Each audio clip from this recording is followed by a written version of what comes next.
Let me touch upon another subject, that is the governance of the net. I mean, there is today a global debate. There's a perceived UN governmental mechanism through which governments wants to control the net. Of course, there is ICANN, which believes that the net should not be controlled. But governance of the internet, according to me, is an oxymoron.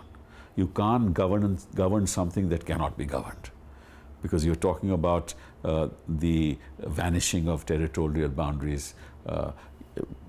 You're talking about communications in a jiffy across the world. How do you govern that? You just cannot govern it.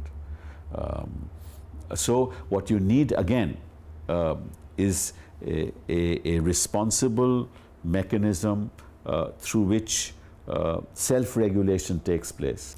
Information is power in the 21st century. We've seen how that power has been used, the power of the net has been used to in fact deal with regimes which are perceived, which were perceived to be totalitarian. You've seen that power. You've seen nations, the history of nations changing because of the enormous power of information. Having said that, just as there is a digital divide, I'm afraid there may be an internet divide. There are the haves and the have-nots in the digital world. There may be haves and the have-nots in the internet world. So we must move from what I believe to an era which takes us from the internet to the Equinet. Why do I say Equinet? The word equi comes from equity. Equity is at the heart of all human discourse.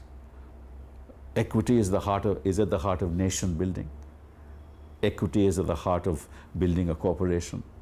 Equity is at the heart of any human enterprise that takes place. Even within a family, if there is not equitable distribution of power and responsibilities, that family, in fact, destroys itself. So there should be equity in every aspect of human activity, so also on the net. Now, how do you bring equity to the net? That is also a matter of debate. And I think we need a global debate on that. We need a national debate on that. Many people in this country are not empowered to even use the net. They don't even have the wherewithal to use the net. They don't have iPads. They don't have mobile phones. They don't have 3G. They cannot afford any of that. So within the country too, there is not enough equity in the use of the internet. I mean, how many people use the internet today? When I became the Minister for Communications, there were, I believe, about 60 million. Today, maybe there are about 150, 160 million.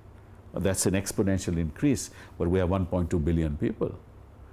And we are hoping that by 2020, at least 600 million people will be using the net. At the same time, how many people are using 3G services? Very few people.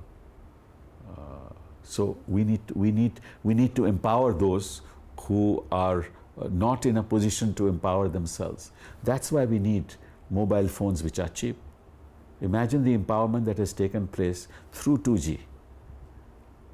A person working in your home, a person in a factory, a person in a remote village, a vegetable vendor, a small shopkeeper, now communicates with the rest of the world, communicates with his family all over the country.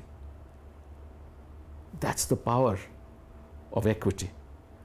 We must bring and ensure that that equity is also developed in cyberspace. That's why I talk about the march from the internet to the Equinet.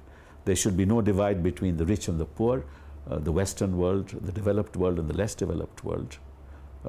There should be equal access or equal opportunity to access, because there can never be equal access.